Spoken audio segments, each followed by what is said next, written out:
अस्सलाम वालेकुम, welcome back video study YouTube channel MGT 502 organisational behaviour video lecture series का आगाज़ किया हुआ है मैंने। आज का हमारा जो लेक्चर है वो 5 है और ये मिड टर्म के लिए है। तो आज के हम टॉपिक आगाज़ करते हैं। इसमें है चैलेंजेस टू ऑर्गेनाइजेशंस के टुडे जो ऑर्गेनाइजेशंस हैं उनको किस किस तरह के चैलेंजेस का सामना करना पड़ रहा है। ग्लोबलाइजेशन है, इनके ऑल ओवर द वर्ल्ड के साथ उन्हें compete करना पड़ रहा है, उनको ग्लोबलाइजेशन के साथ चलना पड़ रहा है। डाइवर्सिटी है, इनकी rapidly change variety of changes आ रही है। टेक्नोलॉजी, एडवांस टेक्नोलॉजी हो गई है जिसको यूज़ करके ताकि एफिशिएंट वे में वो अपने प्रोडक्ट को मार्केट में पहुंचा सके एज सुन एज पॉसिबल और कंपटीटर्स को compete कर सके। एथिक्स आ जाते हैं जिसमें आपकी वैल्यूज़, आपकी अखलाकियात वो सब कुछ आ जाती हैं। ग्लोबलाइजेशन क्या होती है, एम्प्लीकेशंस ऑफ ग्लोबलाइजेशंस क्या है कि न्यू ऑर्गेनाइजेशनल स्ट्रक्चर आ गया है। मीन के पहले जो ऑर्गेनाइजेशंस होती थी आज से 10 साल या 20 साल पहले उनका जो स्ट्रक्चर होता था वो एज अ ट्रायंगल टाइप होता था, मैट्रिक्स टाइप है। इसके बाद है डिफरेंट फॉर्म ऑफ कम्युनिकेशन है, आप कम्युनिकेशन कर सकते हैं, स्काइप है इंटरनेशनल सतह पर, गूगल मीट्स, इस तरह आप ऑनलाइन मीटिंग कर सकते हैं फेस टू फेस। आपको ज़रूरी नहीं है आपका जो बिज़नेस है वो एक ही कंट्री में हो, आप डिफरेंट कंट्रीज़ में भी हो सकता है और एक कंट्री के डिफरेंट रीजन्स में भी हो सकता है। मोर कंपटीशंस आगे हैं इस जो ग्लोबलाइजेशन है टुडे जो फेस करना पड़ रहा है। चेंजेस आ रही बहुत तेज़ी से, मर्जर्स, टोन साइजिंग आ रही है। मीन के पहले तो जो होते थे बहुत टोन साइजिंग में इंस्ट्रक्शंस नहीं होती थी। जो फर्स्ट लाइन पे आपके supervisor as a top level managers बैठे होते थे, स्ट्रेस बहुत ज़्यादा आ गया कि आप अपने जो ऑर्गेनाइजेशन उसको कैसे एफिशिएंट वे में प्रेजेंट करें और प्रोडक्ट को कितना एफिशिएंट बना सकते हैं और ग्लोबल के साथ कैसे सर्वाइव कर सकते हैं। इसके बाद है need more sensitivity to culture differences. बहुत ज़्यादा तेज़ी से रैपिडली चेंजिंग आ रही है कल्चर डिफरेंसेस में, क्योंकि आपका अब जो ऑर्गेनाइजेशन आप एक सोसाइटी में नहीं चला रहे, आप इंटरनेशनल सतह पे चला रहे हैं जिसमें आपको कल्चर डिफरेंसेस को बहुत ज़्यादा देखना पड़ रहा है, उसके अकॉर्डिंग उनकी नीड्स और रिक्वायरमेंट को पूरा करना पड़ रहा है। इसके बाद डिवर्सिटी आ गई है, वैरायटी ऑफ चेंजिंग जिसे कहते हैं। Increasing diversity in today organisations के ऑर्गेनाइजेशन में बहुत तेज़ी से डिवर्सिटी हो रही है, मीन की चेंजिंग बहुत आ रही है। चेंजिंग वर्क फोर्स डेमोग्राफिक्स, जिससे क्या हो रहा है वर्क फोर्स में डेमोग्राफिक्स मीन के इंटरनेशनल सतह पे आप अपने जो प्रोडक्ट है उसे उसके सर्विसेज दे रहे हैं, उसे सेल कर रहे हैं, तो उसके लिए आपको ऑल ओवर द वर्ल्ड जो उनके कल्चर है, उनकी डेमोग्राफिक है, उसे देखकर अपने प्रोडक्ट को लॉन्च करना पड़ रहा है, उसमें वो फीचर डालने पड़ रहे हैं। इसके बाद कम्पिटिटिव प्रेशर्स है बहुत रैपिडली चेंजिंग जिसमें आ रही है कि बहुत हाई कंपटीशन हो गया। आपको अपने जो मार्केट है उसमें सर्वाइव करने के लिए अपनी कंपटीटर्स को compete करेंगे तो तभी आप सक्सेसफुली अपनी ऑर्गेनाइजेशन को चला सकते हैं या उसको ग्रो कर सकते हैं। Rapid growth in international business, बहुत तेज़ी से आप जो है बिजनेस जो इंटरनेशनल सतह पर पहुंच चुका है, यानी कि आप चाह रहे हैं कि आप ज़्यादा से ज़्यादा all over the world services दें।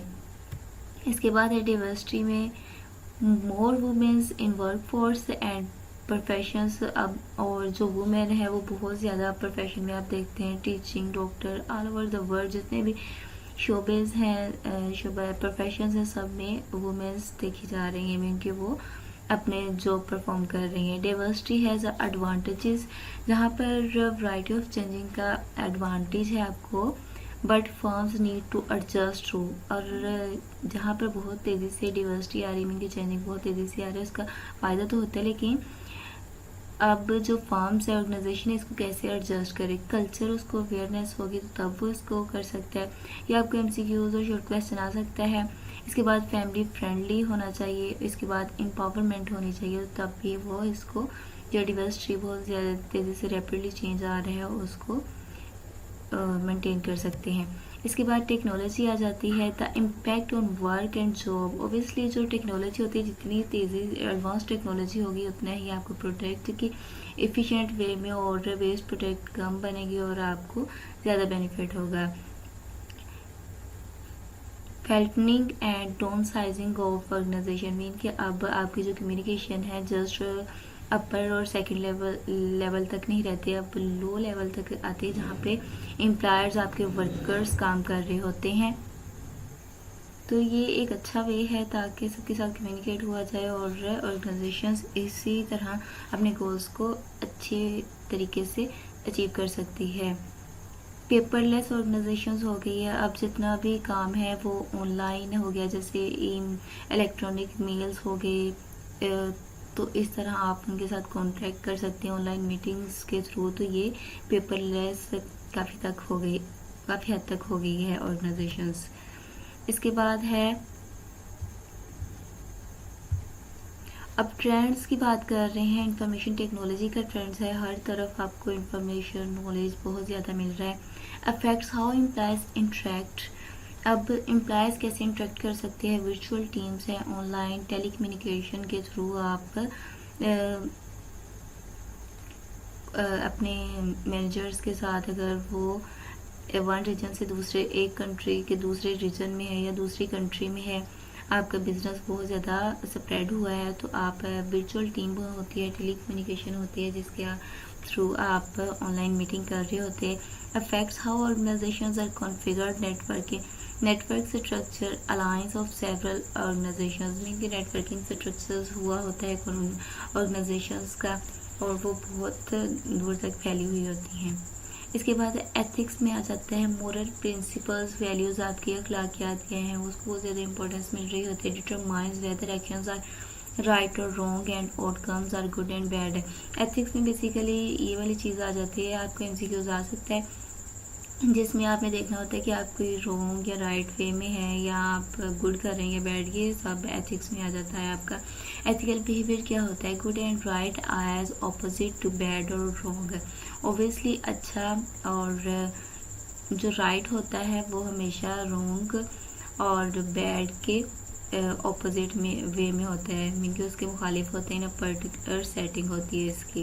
एक ये हो सकता है कि आप एक टाइम पे एक अच्छा काम कर रहे होंगे या फिर बुरा बैड काम कर रहे होंगे, तो ये एथिकल बिहेवियर होता है। Ethical dilemmas occur in relationship with, ethical dilemmas के थ्रू आप रिलेशनशिप किसके साथ होता है, सुपीरियर्स के साथ होता है, मीन कि आपके जो अपर में है एज ए मैनेजर हो सकते हैं, सबऑर्डिनेट्स आपके, अगर आप मैनेजर हैं तो आपके एम्प्लॉयज़, वर्कर्स, कस्टमर्स हो सकते हैं, जो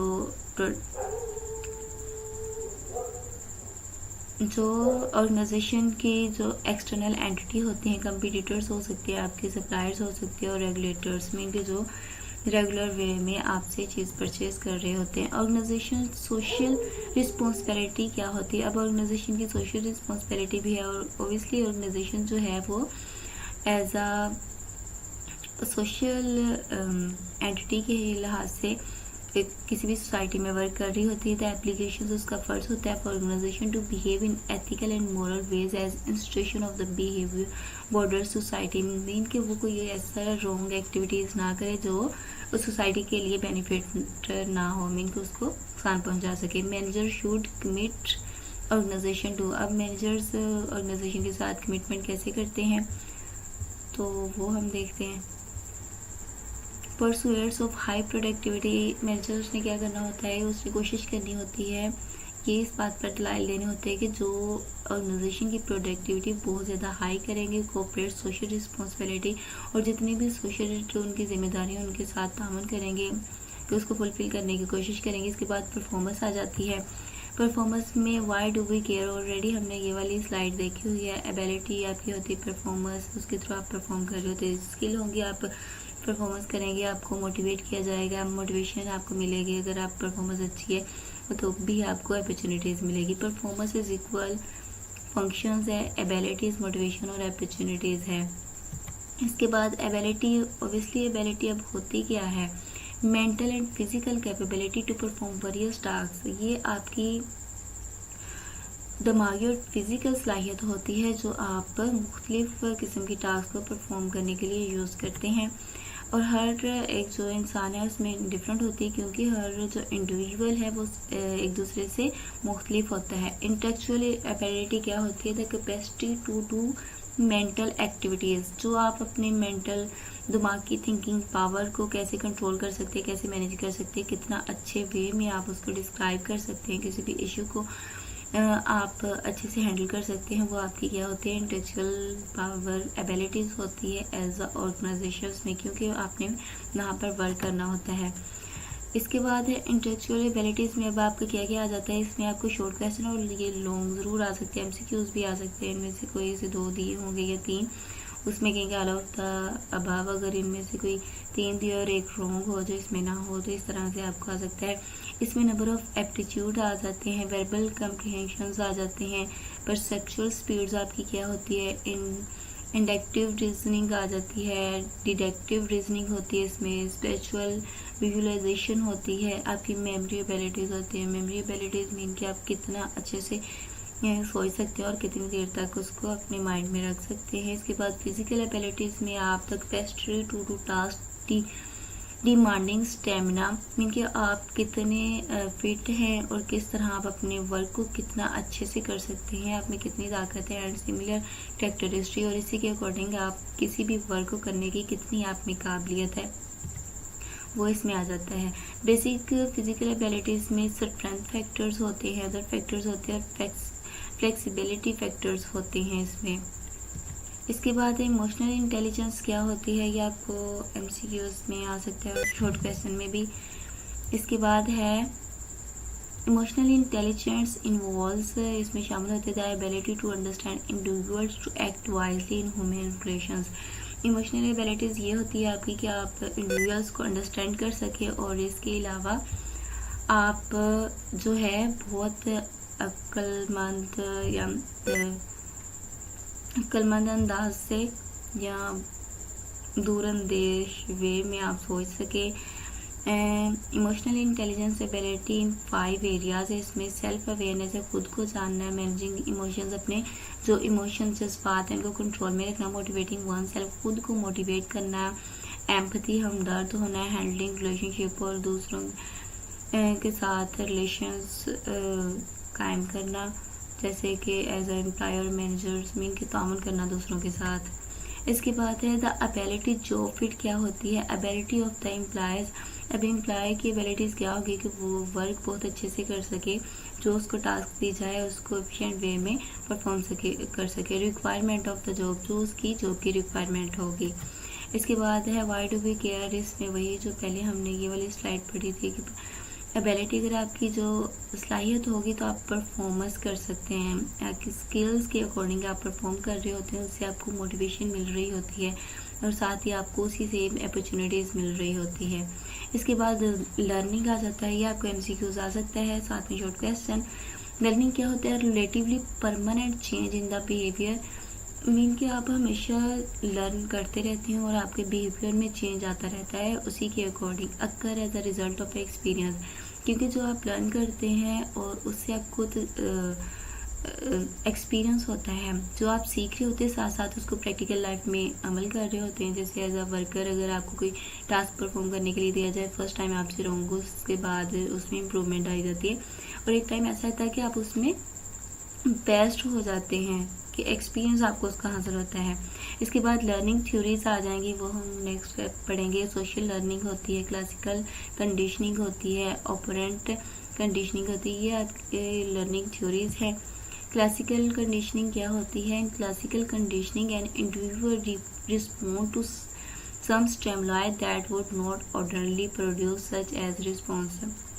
इनकी क्लासिकल कंडीशनिंग ऐसी थ्योरी है जिसमें इंडिविजुअल्स रिस्पॉन्स कर रहा होता है some stimulus that would not ordinarily, वो अजीब तो नहीं होते, प्रोड्यूस सच अ रिस्पॉन्स, जो उनके रिस्पॉन्स को प्रोड्यूस कर रहे होते हैं।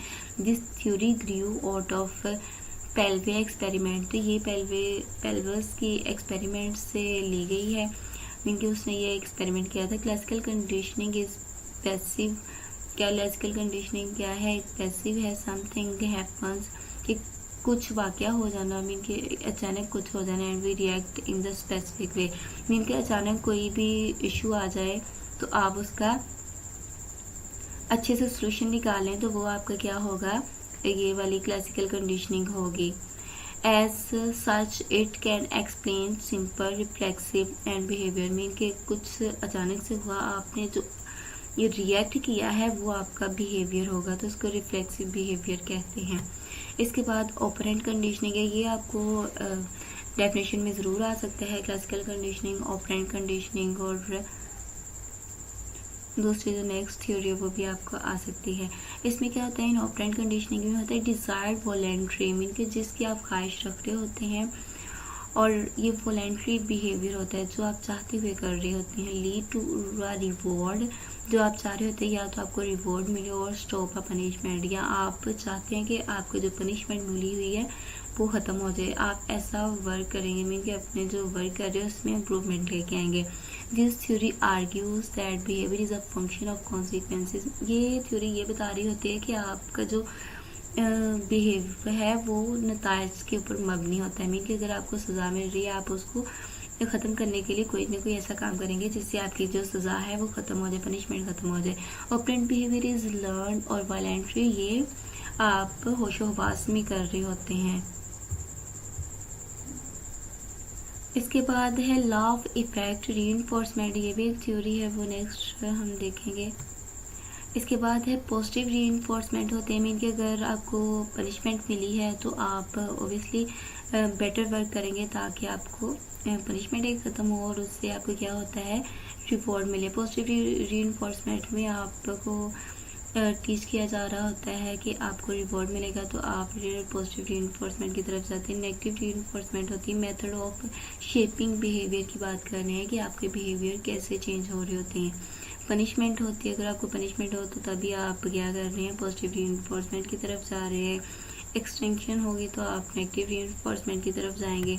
इसके बाद सोशल लर्निंग क्या होता है, ये आपको एमसीक्यूज में आ सकता है। People can learn through observation and direct experience, obviously ऐसा होता है, आपने देखा होगा छोटे बच्चे हमेशा बड़ों को ऑब्जर्व कर रहे होते हैं, जैसे ही बड़े रिएक्ट करते हैं वैसे वो कर रहे होते हैं।